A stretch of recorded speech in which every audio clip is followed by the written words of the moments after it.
హైదరాబాద్ లోని చందానగర్ లో కాల్పుల కలకలం రేగింది. ఖజానా జ్యువెలరీస్ దుకాణంలో భారీ దోపిడీ జరిగింది. గన్తో వచ్చిన 6 దొంగలు జ్యువెలరీ షాపులోకి చొరబడి కాల్పులు జరిపారు. ఈ కాల్పుల్లో షాపులో ఉన్న ఒక వ్యక్తికి గాయపడగా అతడిని వెంటనే ఆసుపత్రికి తరలించారు. అనంతరం దొంగలు భారీగా బంగారు ఆభరణాలను దోచుకుని పారిపోయారు. ఈ ఘటనతో స్థానికులు తీవ్ర భయాందోళనకు గురయ్యారు. సమాచారం అందుకున్న పోలీసులు వెంటనే ఘటనా స్థలానికి చేరుకొని కేసు నమోదు చేసి దర్యాప్తును ప్రారంభించారు. దొంగల కోసం ప్రత్యేక బృందాలను రంగంలోకి దించి గాలింపు చర్యలు చేపట్టారు.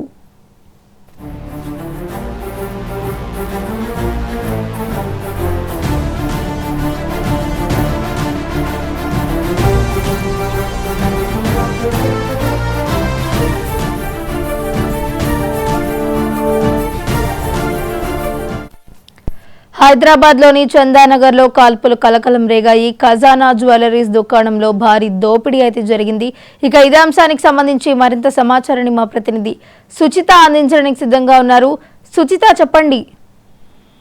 వైష్ణవి అయితే చందానగర్ జోన్ లో ఉన్న గంగారం క్రాస్ రోడ్స్ లో ఉన్న ఖజానా జ్యువెలర్స్ లో అయితే నేను రాత్రి దొంగలు రెచ్చిపోయారని చెప్పుకోవచ్చు. అంటే దీనికి సంబంధించి ఏదైనా జ్యువెలరీ షాప్ ఉంది కదా, దానికి సంబంధించి దొంగతనానికి వచ్చారని కూడా తెలుస్తుంది. అయితే సీసీటీవీ ఫుటేజ్ ఆధారంగా అయితే ఇవన్నీ కూడా బయటకు వచ్చాయి. అయితే ఈ సిటీలో వచ్చిన వాళ్ళు అక్కడ సెక్యూరిటీ సిబ్బంది ఎవరైతే ఉంటారో, అంటే జ్యువెలరీ షాప్ అన్నప్పుడు తప్పకుండా ఎంత లాక్ చేసినా కూడా సెక్యూరిటీ సిబ్బంది తప్పకుండా ఉంటారు. అయితే ఆ సెక్యూరిటీ సిబ్బంది ఎవరైతే ఉంటారో వాళ్ళ మీద దాడి కూడా దిగినట్లుగా తెలుస్తుంది. అయితే ఎవరైతే అడ్డం వస్తారో సెక్యూరిటీ సిబ్బంది వాళ్ళ మీద కాల్పులు కూడా చేసినట్టుగా అయితే తెలుస్తుంది. దానిలో భాగంగా ఒక సెక్యూరిటీకి అయితే బుల్లెట్ గాయాలు కూడా తాకాయి. అయితే ఇదే దొంగలు అయితే ఇంతకుముందు కుకట్పల్లి జోన్ లో ఉన్న 2 చోట్ల కూడా చోరీ చేశారు. అక్కడ నుంచి అయితే చందానగర్ ఖజానా జ్యువెలర్స్ అయితే చోరీ చేయడానికి అయితే ప్రయత్నించారు. కాకపోతే ఆ ప్రయత్నంలో భాగంగా అయితే చోరీ అయితే ఏం జరగలేదు. కాకపోతే ఈ సిబ్బంది మీద దాడి చేయడం, అలాగే ఈ దాడిలో భాగంగా వాళ్ళకి కాల్పుల భాగంగా వాళ్ళకి బుల్లెట్లు తాకడం, ఇలాంటివన్నీ కూడా జరిగాయి. అయితే ఇవన్నీ జరిగాయని చెప్పి వాళ్ళు కొంచెం ఏదైతే పక్కన వాళ్ళు రెస్పాండ్ అయ్యే దొంగ అయితే పారిపోవడం జరిగింది. ఎటువంటి ఏదైతే జరగలేదు. కాకపోతే వాళ్ళకైతే గాయాలైతే తీవ్రంగానే జరిగాయని తగిలాయని చెప్పుకోవచ్చు.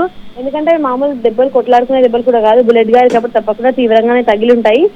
దీనికి సంబంధించి ఇంకా మొత్తం ఇన్ఫర్మేషన్ ఇంకా రావాల్సింది, అంటే ఎవరెవరికి దెబ్బలు తగిలాయి ఏంటి అనేది ఇంకా తెలియాల్సింది. వైష్ణవి, సుజిత, అయితే దొంగలు భారీగా బంగారు ఆభరణాలను దోచుకొని పారిపోయినట్టు తెలుస్తుంది. అయితే ఎంత మొత్తంలో బంగారు ఆభరణాలు ఉండొచ్చని అంచనా వేస్తున్నారు?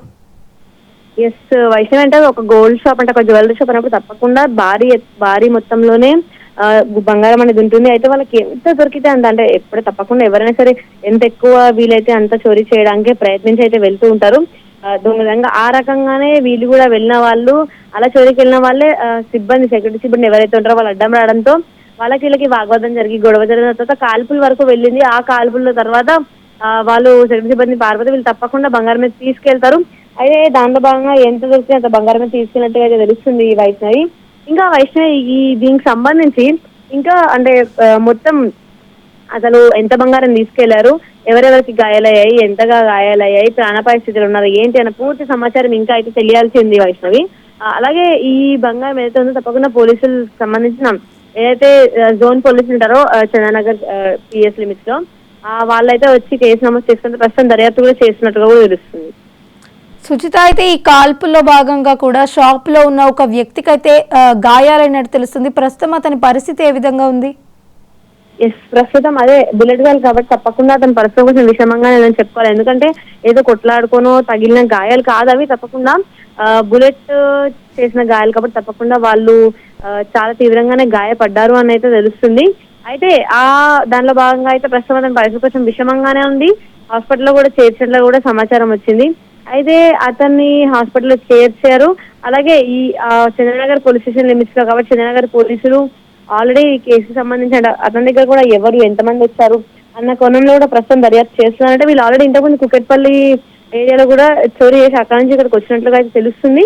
అంటే అది కూడా సీసీ కెమెరా ఫుటేజ్ ఆధారంగా అయితే తెలిసింది కాబట్టి దాని ఆధారంగా వాళ్ళనైతే ప్రస్తుతం దర్యాప్తు చేసి అసలు ఎవరు వచ్చారు, ఎంతమంది వచ్చారు అన్న కోణంలో దర్యాప్తు చేసి వాళ్ళని కూడా పట్టుకునే ప్రయత్నాలు అయితే చేస్తున్నారు పోలీసులు. Right, thank you Sujitha.